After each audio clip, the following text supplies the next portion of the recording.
রাজনৈতিক বিএনপি জামাতের একটা অংশ অলরেডি নেমেছে এবং তাদের পক্ষ হয়ে এই কাজগুলো ভাঙচুর করেছে। রিক্সাওয়ালাদের সাহস হয় নাই কোনো গাড়ি ভাঙবে, জ্বালাও পোড়াও, কিভাবে জ্বালায় রিক্সাওয়ালা এটা জানা না। এটা প্রশিক্ষণ বিএনপি জামাতের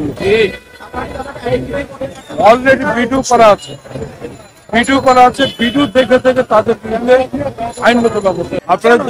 আপনারা জানেন যে মহামান্য হাইকোর্টের যে নির্দেশ দিয়েছে, সেই নির্দেশের কারণে আমাদের পুলিশ এবং অন্যান্য সংস্থা ইতিমধ্যে মাঠে নেমেছে। অটোরিকশা ঢাকা শহরে বা যেখানে হোক না কেন চলতে পারবে না। অটোরিকশার কারণে প্রতিদিন যে অ্যাক্সিডেন্টগুলো হচ্ছে সেগুলোর নজর কেড়েই মহামান্য হাইকোর্ট নির্দেশ দিয়েছে রিক্সাগুলো বন্ধ থাকবে, অটোরিকশা।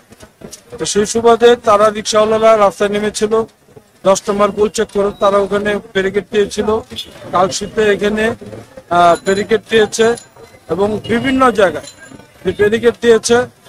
আজকে ইতিমধ্যে 10 নম্বরে রিক্সার যে মালিক যারা আছে, রিক্সা চালক যারা আছে, প্রতিবন্ধী যারা আছে, অসহায় ক্ষুধার্ত মানুষ যারা আছে, তাদের সাথে আমি আলাপ করে আমি ডিসিশন দিয়েছি, যেহেতু মহামান্য হাইকোর্ট নির্দেশ দিয়েছে, সেই হাইকোর্টের নির্দেশ সবাইকে পালন করতে হবে। এবং রিক্সা শ্রমিকরা বলছে হ্যাঁ আমরা এটা মানি। আমি বললাম যদি মহামান্য হাইকোর্ট যদি রায় দিয়ে থাকে সেখানে কেউ কোনো কিছু বলার নাই। সেই ক্ষেত্রে তাদের কথা শুনেছি এবং তাদেরকে বলেছি মাননীয় প্রধানমন্ত্রীর সাথে আপনাদের এই রিক্সাওয়ালা, ক্ষুধার্ত মানুষ, অসহায় মানুষ, তাদের কথা আমি মাননীয় প্রধানমন্ত্রীর সাথে আলাপ আলোচনা করে আমরা সিদ্ধান্ত দিব। যার কারণে 10 নম্বর থেকে তারা উঠে আসার পরেও আমরা দেখেছি বিভিন্ন গাড়ি ঘোড়া ভাঙছে। আমাদের পুলিশ ফাঁড়ি কালচির মোড়ে এখানে পুলিশের উপরে হামলা করেছে, এখানে জনগণের প্রতি হামলা করেছে, গাড়ি ভাঙচুর করেছে, পুলিশের ফাঁড়ি জ্বালিয়ে দিয়েছে। এই যে এত ঘটনা ঘটেছে, আসলে এইখানে রিক্সাওয়ালারা আসে নাই, এখানে আরেকটা বিএনপির একটা গ্রুপ এসে এই জ্বালাও পোড়া করেছে।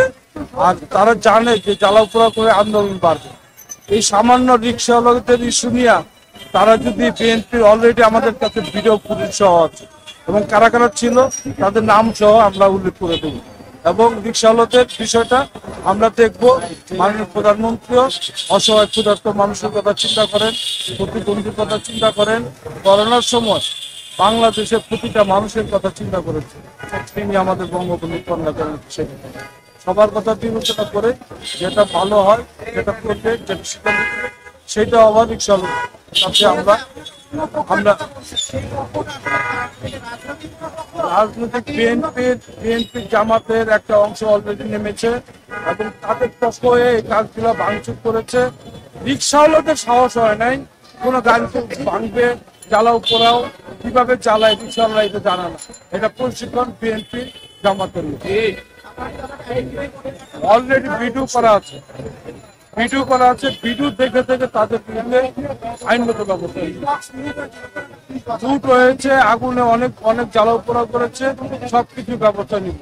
আজকে মাঠে নামছি, মাঠে থাকবো, কোনোভাবে কেউ অন্যায় যাতে না করতে পারে।